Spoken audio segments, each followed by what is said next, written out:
Last night at dinner, I realised that I was chairing the session at which Pat was speaking at, and he realised he was chairing the session I was speaking at. So we knew we had mutually assured destruction. I had to say nice things about him in case he said unnice things about me. I forgot, of course, that he would come after me. There's so much I want to say, but I only have 15 minutes.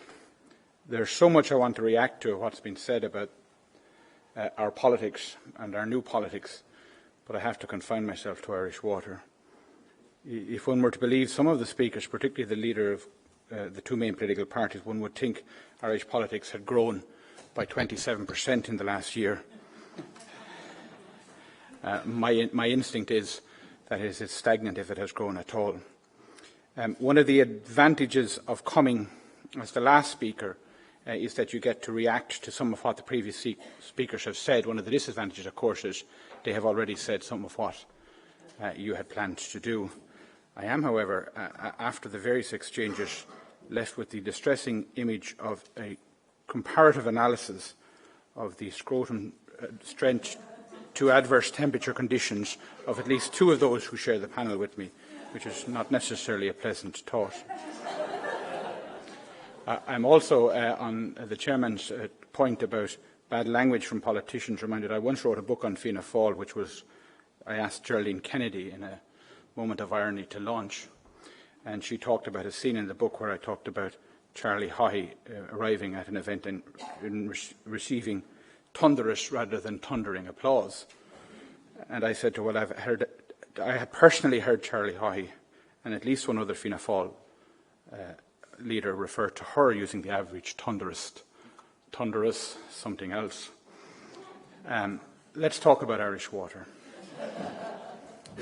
The introduction of water charges in Ireland and the establishment of a centralised utility company in the form of Irish Water to own and run the national freshwater and wastewater system was characterised by fundamental errors in analysis of the policy environment, drastic mistakes in implementation, disastrous political strategy, and very poor public presentation.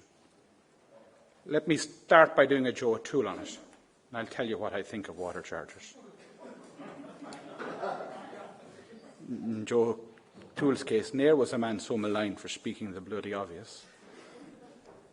But I paid my water charges. I willingly paid my water charges. I was perhaps in a position of the group who could at that stage afford to pay the water charges. I don't want the money back if they abolish water charges. I want them to spend it on improved mental health services.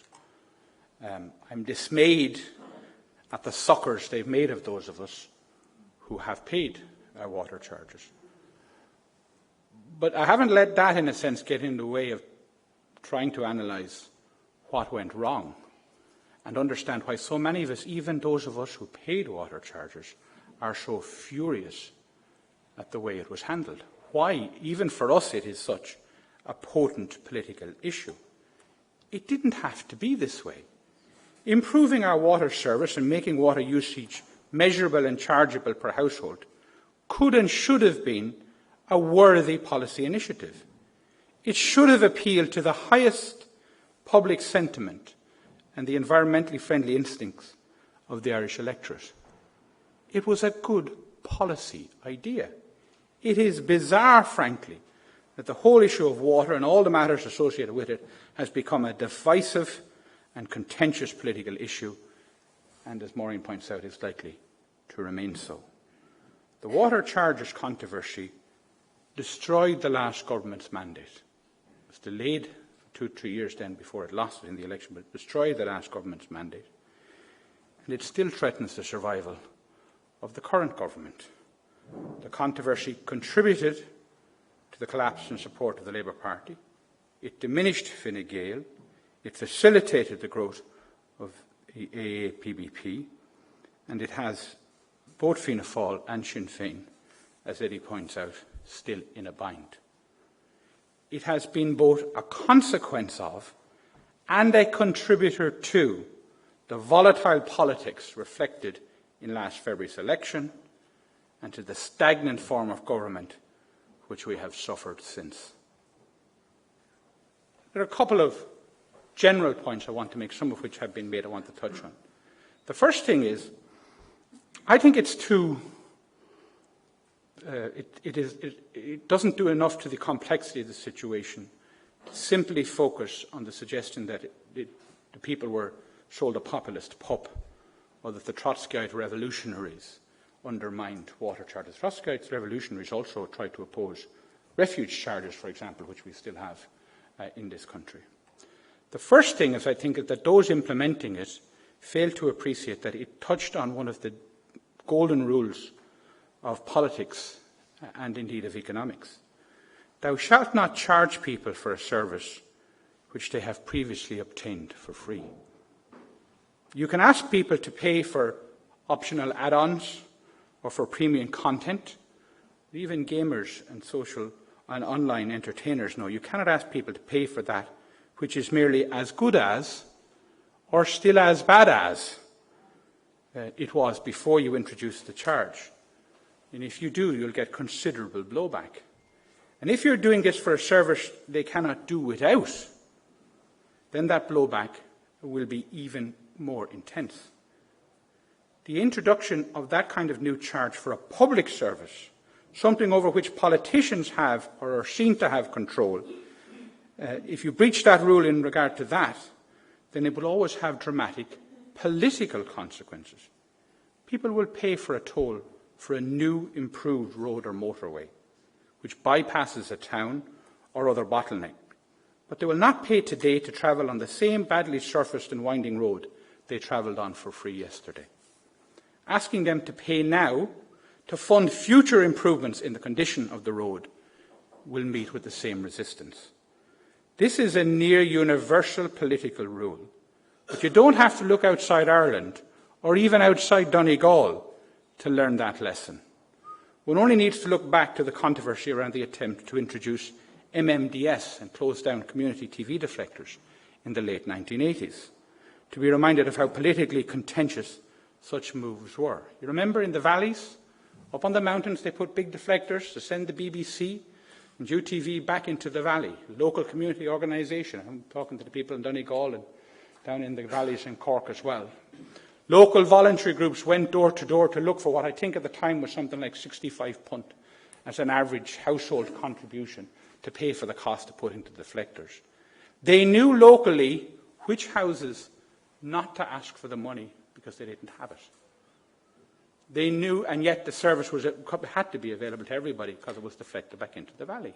What does the government do? It goes off and sells to a commercial entity the licence to put a box on the side of those houses and charge them, I think if I'm correct, something like 295 punts for the same service, effectively, as they had previously. It inevitably met with strong political resistance in those parts of the countries where the service was provided. It ended up to a TD being elected in this constituency. And I remember being in Fianna Fáil headquarters when I worked there, and the decision was made to add, I think it was Barry Coogan is his name, as a candidate on the Fianna Fáil ticket in Cork South Central, because on the Waterford-Cork border this had become the big issue, and he was a leader in opposition to the MMDS. For reasons of libel, I'll not get into what I suspect was actually going on around some of those political decisions. The political difficulties in charging for a public service which was once free are even more acute when the service is seen as an essential service. And few things are as essential in the public mind as water is. Secondly, and Eddie's touched on the mistakes of timing, water charges were introduced at arguably the worst possible political moment for such a move.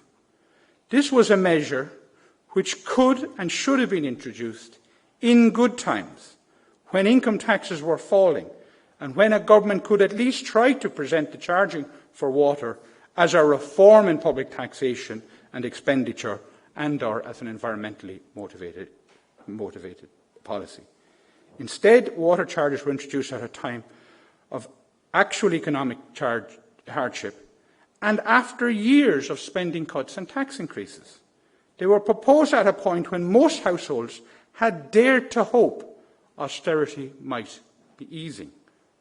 Talk of the introduction of water charges intensified at the end of 2013 and the beginning of 2014, just when householders who had been smothered under recession for more than 5 years felt they might be able to breathe again. There was talk bandied around of charges as high as €900 per household, which was going to suck the first bit of oxygen they felt they could take as part of those breaths. Confusion on the pricing compounded the controversies. Because of the timing, the introduction of water charges became in the public mind an austerity measure rather than a tax reform or environmental initiative. On that basis alone, it seemed to me it was doomed to attract mass public opposition, if not always doomed to fail. And I agree with most of Eddie's analysis, but I think he's let Irish Water themselves and the last government in its implementation somewhat off the hook. Not since Sellafield, as I once put it, has a company being as toxic in the Irish public mind as Irish Water had become. The brand literally became radioactive. And in fairness to the company, some of that flowed from the decisions made in government buildings rather than the offices or boardrooms of Irish Water. But some of the responsibility for that bad image inevitably lies at the senior management in particular of Irish Water. They came out, they misspoke, they retreated, and in some instances they just disappeared. And it is correct, so that some of the politicians who perhaps could have made the argument for it. But ultimately, if Irish Water had worked as this great branding, marketing and communication success, who'd be taking the credit for it? The senior managers and faces and communications personnel of Irish Water itself. The government, as we know, made massive political errors. They disrespected Parliament by ramming through the original legislation. They dismissed opposition suggestions and they disregarded backbench criticisms. They pushed through legislation requiring us all to hand over our PPS numbers to Irish Water. They told us it was absolutely necessary. They were tone deaf to concerns on this point, even from more moderate political voices. At one point, they voted down a legislative initiative from Fergal Quinn seeking to reverse or control Irish Water's access to PPS numbers. And it was actually that moment it kind of twigged with me. I know Fergal only a bit from the Shannon campaign many years ago, but I know enough to know he's no Trotskyite revolutionary. And for a centrist government to be falling out with Fergal Quinn as well as Paul Murphy suggests they've made one hell of a political hames of it. That in respect of each and every section undisposed of, the section is hereby agreed in committee. The title is hereby agreed in committee. The bill is accordingly reported to the House without amendment. Fourth stage is hereby completed, and the bill is hereby passed. That's what a guillotine sounds like. In fact, that's a guillotine on top of a guillotine. That's the guillotine of a committee stage, and then the closing down of a report stage of a bill. On that date, 19th of December 2013, the Water Services No. 2 Bill 2013, which was the bill that ultimately handed the assets, as it were, over to Irish Water, was rammed through the Dáil, as Eddie said, in about 3.5 hours. And Micheál Martin stood up that morning and said, "We're out of here. This is a complete disrespect in the House." And much of the media, political commentary at the time even said, this is just showmanship. And Sinn Féin and others absented himself from the debate. But it was actually 8 or 9 months later, and I remember looking at this record to write an article at the time, pointing out that all of the warning signs were there. All of the warning signs were there. When they got a wallop in the 2014 election, government finally began to listen. They were forced to promote Phil Hogan, the chief architect of the original arrangements, to be European Commissioner. The new Minister, Alan Kelly, the Economic Management Council and the Cabinet then redesigned the project in a way that stripped Irish Water of all its original justification. The relaunch announced That autumn meant the charging structure no longer encouraged reduction in water usage and no longer meant a reclassification of state borrowing. The government introduced a water conservation grant that had nothing to do with conservation. It was truly Orwellian. The grant was said to be a part reimbursement for paying water bills, but it was given even to those whose water bills remained unpaid. The water charges itself became a fixed levy, payable by all, irrespective of how much they use or how much levy they could afford. The Norwegian academic, I'm going to mispronounce this, Odd Helga Fledstad, published a detailed study on the non-payment of local service charges in South Africa in 2004. On the non-payment of local service charges in South Africa across the 1990s, it was called What's Trust Got to Do with It? Non-payment of service charges in local authorities in South America. It's striking how some of his conclusions were very similar to the analysis that Maureen has advanced. A major financial problem for municipal authorities in South Africa in the 1990s was the inadequate collection of service charges due to widespread non-payment.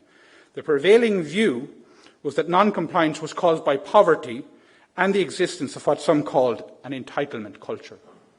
However, Fleischstad's study showed that huge variations in compliance existed both within poor communities and between communities with similar socioeconomic characteristics.